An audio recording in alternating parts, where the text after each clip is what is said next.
In recognition of Hispanic Heritage Month, this week I read Jefa In Training by Ashley K. Stoyanov Ojeda. She's a business coach, nonprofit founder, and speaker focusing on supporting Latina women as they grow their small businesses. Jefa In Training is an introductory overview of the key concepts that a new business owner should know before launching. Ojeda lightly touches on numerous topics, but I think her most useful and insightful advice came from her discussion of marketing. So here are 5 tips every new business owner should know from Jefa In Training by Ashley Stoyanov Ojeda.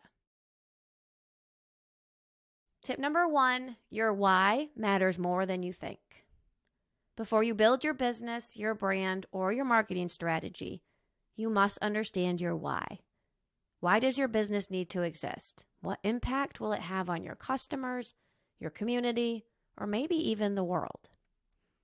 I realize that you've probably heard this before, but so many owners skip over really digging into their why. It seems like a nice to have, but not an essential. But really, nothing could be further from the truth. Your why will impact who buys from you, who will work with you, what businesses will collaborate with you, what mentors agree to help you, and more.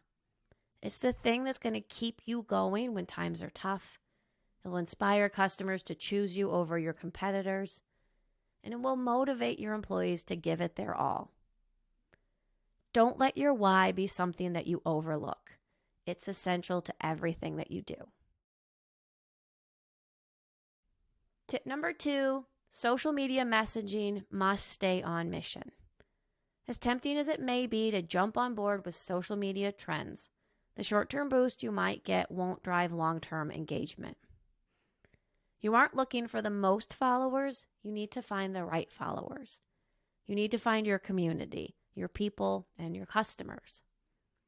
Your social media should always reflect your mission, brand, and why, and it should always be directed specifically at your target market. Ask yourself if what you're posting is important for your community to hear. If not, skip that post. The worst thing you can do is alienate your real followers by pandering to the masses.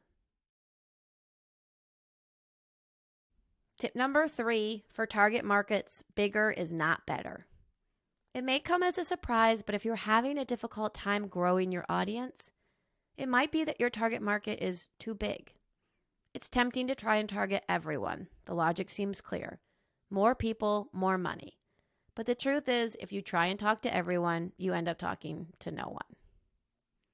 The smaller your niche target market is, the more you can tailor your message to those people. The smaller the group, the more you can make them feel seen, understood, and valued. Build a loyal following to start your business.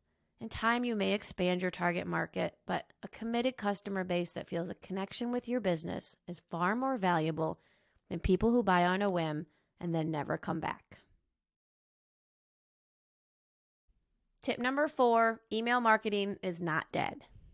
You may have heard that email marketing is a dead medium, but it's actually completely untrue. People still overwhelmingly make purchases and decisions based on email versus social media. According to a 2021 Constant Contact study, 60% of people have made purchases based on emails, while only 12.5% purchased from social media. That's a huge difference.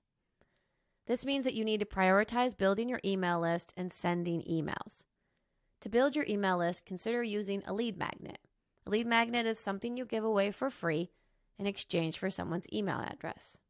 It might be a toolkit, checklist, trial membership, discount code, product giveaway, event registration, or free consultation. Gathering emails will give you direct access to people who are interested in what you have to offer. But a quick note, once you have those emails, be thoughtful about how much you try to sell to your subscriber list. All of your emails shouldn't be sales emails. To keep people engaged and subscribed, you should also regularly share information that will be helpful in their lives.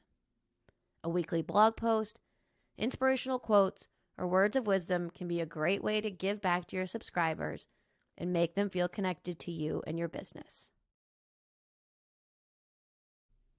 Tip number 5, strategic partnerships and collaboration can work wonders. As a new business owner, you often don't have much visibility or reach, And strategic partnerships can be a great way to leapfrog your way forward. Here are a few ideas you could put in place. Maybe collaborate with a current customer, interviewing them and co-posting together on social media. Customers often love to be featured.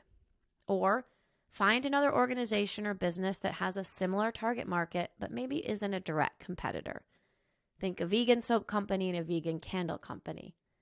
You might collaborate to offer a holiday gift package that features a soap and candle set with holiday scents. Or you could host an event with a company that has a market that you'd really like to reach.